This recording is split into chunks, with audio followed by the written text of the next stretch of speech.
মধ্যরাত শহরের পুরনো স্টেশনে একা বসে ঈশান।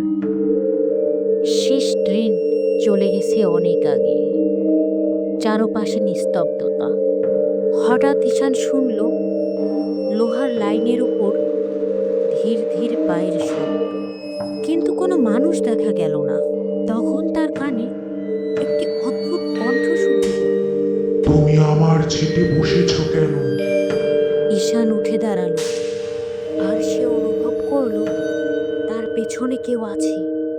পেছনে ঘুরে তাকাতেই দেখল ধূসর ধোঁয়ার মতো শরীর, চোখ দুটো অন্ধকারে আগুনের মতো জ্বলছে।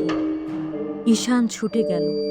পরের সকালে স্টেশন মাস্টার শুধু তার মোবাইল পেল লাইনের মাঝখানে। মোবাইলে শুধু একটি রেকর্ডিং আছে।